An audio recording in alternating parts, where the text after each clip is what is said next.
All right, we are officially live. Good morning, I guess. Good afternoon. Yeah. Good Sort afternoon. of happens. Yeah, Welcome we're to sort of, another Monday. yes, yeah. And we were really talking. I was taking a few moments to collect myself, and I'm totally good with being open and vulnerable. I should be with the work that I do, so I'm gonna. Mhm. Yeah, absolutely. Yeah, I was having a little moment of tears because my sister, who's from a previous marriage, we had the same dad. And you may have heard, if you've heard before, that my dad died when I was 5. So but I was totally a daddy's girl.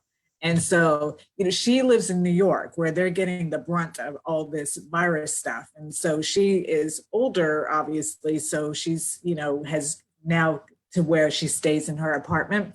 And she sent me a picture of, she was just telling me how she's going through this grief stage, and sent me a picture of the two best huggers, and the one is of our dad, and just seeing his face and everything, and just brought it about all up to me. Yeah. And we as a probably entire world are really going through a subconsciously or consciously a form of grief because of this virus, and we can't be with other people face to face. Yeah. Yeah. It is hard. It is hard. You tend to miss the things that you never missed before, and the things that you take for granted, you are noticing now. The Yep. people that you take for granted, the things that you used to be able to do, that you take for granted. That sometimes you were like, oh my God, I have to go back to work. Oh my God, I have to back to the office. Or I need to go and see this person. Now you're missing them. The people that you take for granted, like the cashier at the Publix, for Yeah. example. Well, Yeah. Or the person that was in the way, like you're trying to get something at Walmart, and the people that are stuck in the shelves right in the way with a carrier, and you used to take for granted. You're like, move. Now you're like, oh my God, thank you, because you're reloading, and now I can find some beans, And some Right. toilet paper. What about toilet paper? Oh my God, Right. it's a luxury now to have So toilet funny. paper. Who Yeah. knew? Yeah. The people that we used to take for granted the most now, even church sometimes, I feel that when I go back to church and I see everybody, I'm going to be running all around the church. Hug everybody. Group hug. Because I haven't seen them. Easter was yesterday. It was the first Easter that people were not congregating in a place, Yeah. So That's right. used to that, the kids were not able to go egg hunting the way that they always go, and things like that. So I missed it all. And it even brought me to tears, the fact that we will not be able to be together as we usually were. It's interesting, but I'm honestly on the flip side, and I had this conversation with a girlfriend last week who was practicing Passover or celebrating Passover. And she had mentioned, and this is sort of another way to look at what you just mentioned, Aida, how she, because she would normally go to Connecticut, everybody would sort of convene, mom, all of her kids are all over the place. But she said, this time we're going to do it on Zoom. And not only were they Zooming, but guess who was included this year because of Zoom? She was including family members in Hong Kong and in Paris. And when would you ever thought about inviting somebody that you couldn't physically be with to join you in person? So when you think of who we can't reach out to by touching, imagine how we've opened up our world to people we thought we never again in our lifetime would be able to see. I have a cousin, my godfather in Puerto Rico. I've almost, and this is horrible to say, written him off. When am I going to see him? But now with technology, and now with our being forced to sort of see things and do things differently, he is as close as finding a laptop or a smartphone and me sending him a Zoom link, and we can speak like this as often as we decide. It doesn't have to be that I'm never going to see some of these people again. We can now keep stay closer in touch with people that we truly care about and never thought about, like Karen, with you and your sister. You probably at some point, I don't know how often you Zoom, but it was probably, I'll call her once a week, once a month. Well, now if you want to see her face, you say, I want to see your face. Yep. Exactly. That's when technology comes to place, that's so thankful of technology. It's amazing how it's just gotten us to we're really more, as isolated as we are, we're more inclusive than we have ever been before. Yeah. That is true. We're reinventing how we live, and what I hope, and I've been hearing other people say, and this is really my hope, and I don't know if I can put that out as an intention, but the things that just weren't working that we had going on, have had going on, we're just hanging on to because it's what we've always done. We love to hang on to the things we've always done in life, that those will disintegrate, that no longer serve us, so that the things that already are in place, because I believe that everything that we have and we need is already in place. We have solar energy, we have wind energy, we have hydroponics, we have so much stuff that it's just been kind of on the outskirts of, yeah, some people do that. But what if we all implemented that? Like, and including people in other parts of the world, so, and find new ways of working. It's really, like I have one of the massage therapists that used to rent space in my office. She's coming up with doing, her specialty is something called myofascial release. So she's putting together something to be able to teach that online so that they can do some of their own self-care. So, I mean, yeah, it's just. We are reinventing ourselves.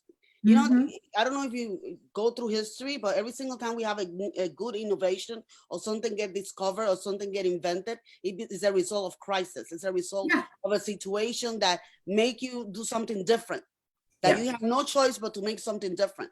And this is what's going to happen right now with us. With this situation that is happening, this is the time that we're getting pressure to do things different, even in the family, because now the family that didn't want to be together, now they're together no matter what. So they have to find ways to communicate differently. They have to find ways to deal with their situations and their problems and their memories different, because now they are together whether they like it or not. You see? And so, and when it comes to business and when it comes to jobs, now you have to figure out how I'm going to make the money. How I'm going to pay the bills. So you're going to reinvent yourself. You're going to create things. That's the key. Then instead of getting stuck in the past on the way the things in, because that's not going to do nothing to change, and change is inevitable. It's going to happen no matter what.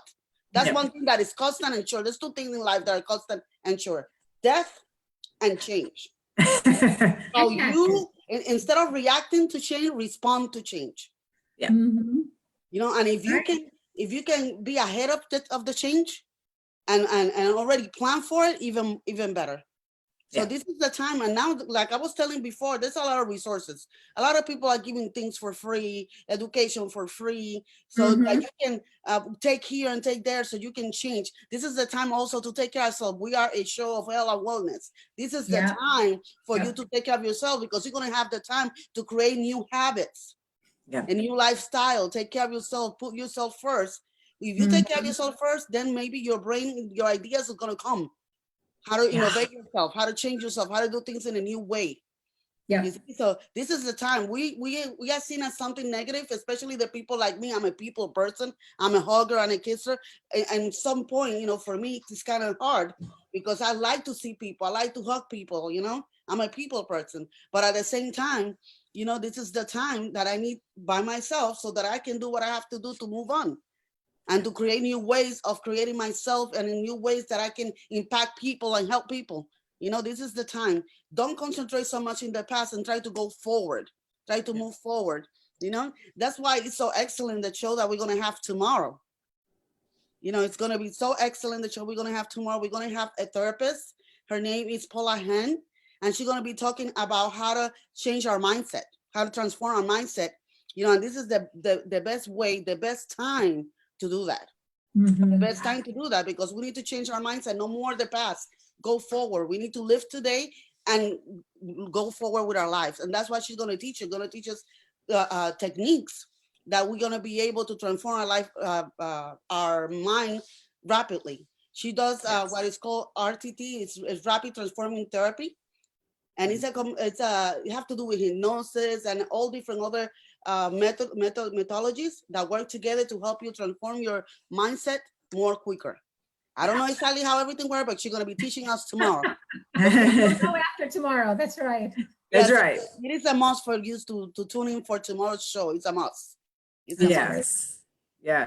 Because I mean, the thing is that it's also important to honor, that first reaction that we're going to have, because this is something that's, none of us have lived through this. Most of us, well, some people have, but, so that we don't, again, just squash it. Allow ourselves to have a little moment. The most important part is to not stay in that space. Mm-hmm. Self-have it out, and then, okay, let's go ahead. And again, that's where our guest tomorrow is going to be phenomenal in helping us. Okay, because we've had a few weeks to do whatever it is that we want to do. And now let's get on it. Yeah. We got to go forward with life. We cannot just stop here. And things are going to change. Nothing's going to be the same as before. Nothing. But I hope it's going to be for the better. Yes. Well, and like you guys said, it's up to us to make sure that we take and make things for the better. And we understand that some people are going to be quicker to jump on board than others, which is why, every week we try and bring someone that's relevant, and tomorrow's is an ideal time. As you said, Karna, it's been a few weeks already. And that's why, you would think, sometimes you think, oh, as time goes by, it gets better. No, as time goes by, it's getting a little more difficult because we don't really know when this is going to end. They keep giving us 2-week periods, which, for some people is just like, we're sort of like April 12th, April 30th. Now it's May 20th, so really staying sane is going to be critical for everyone. And having someone help us with that is wonderful. They're giving us 2 more weeks and 2 more weeks. But what you don't know is that once they say that you can come out, then you have to deal with the fact of, oh, do I have a job?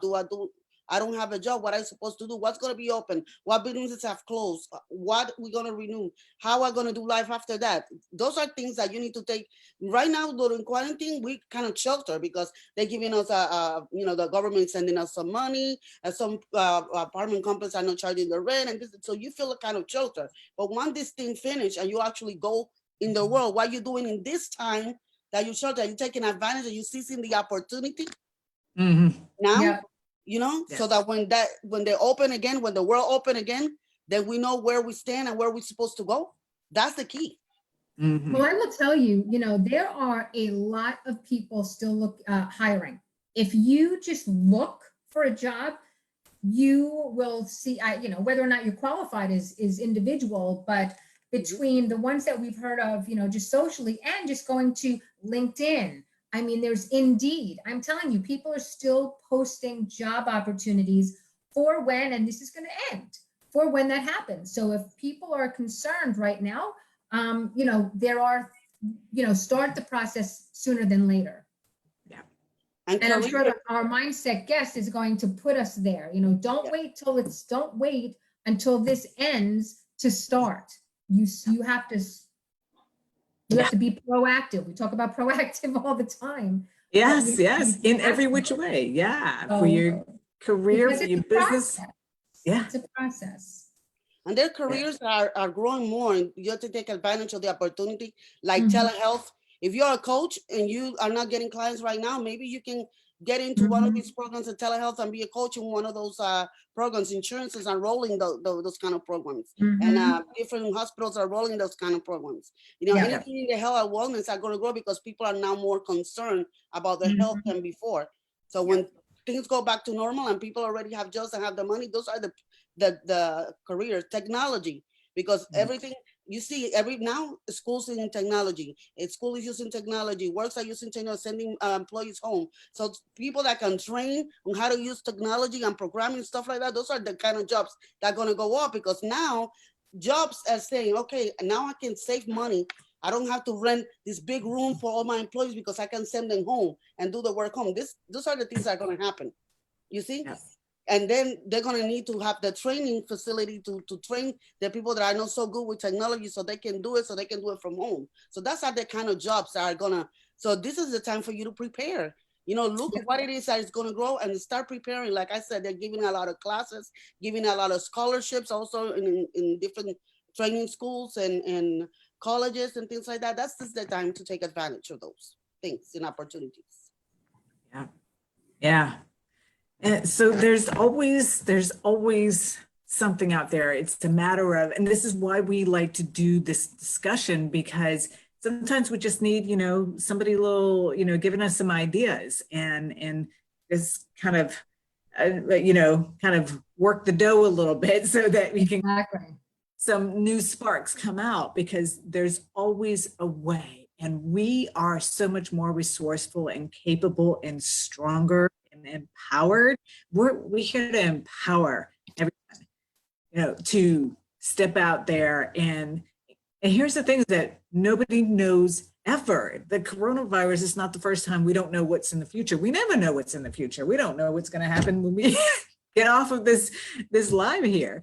So life is always an unknown. So it's really, the more you can get comfortable with the unknown and with stepping out in faith and knowing if you're doing something, if you're serving, if you're doing something good, then you're probably going to be supported somehow or another. If you continue to reach out and you listen to people that speak to you, you're probably going to do well somehow or another, and just keep at it. And walk away from negativity. Don't get sucked into people that are doom and gloom. 100%. Be smart about where you spend your time and who you give your energy to. Yes. And look, stop watching the social media and the TV and the news and all these negative and all these controversies and all these conspiracy theories and all that. Stop listening to that. It is okay for you every morning, if you want to be up to date with what's going on, you listen to the first news, so they give you some information, and then leave it as that. Live your life, take care of yourself, take care of your mind, do some meditation, some praying, get connected with your creator, take care of yourself, and then learn something new. There's a saying that my grandma used to say, that no day go in vain if you learn something new. And the day that you stop learning is the day that you start dying. Yeah. So take advantage of that now. No kidding. Yeah. And I love that part. The day you stop learning, you start dying. And Jessica's gold nugget to me was, what are you giving your energy to? Have that choice. So yes. So you guys are definitely going to want to tune in tomorrow at 2 p.m. every Tuesday, 2 p.m. Paula Hynd, he is rapid transitional therapist. So it's going to be super hot. Cool. Yes, it is. It's time to make shift happen on your mind. That's what everything is in your mind. That's right. All right. See you tomorrow. Bye. Take care.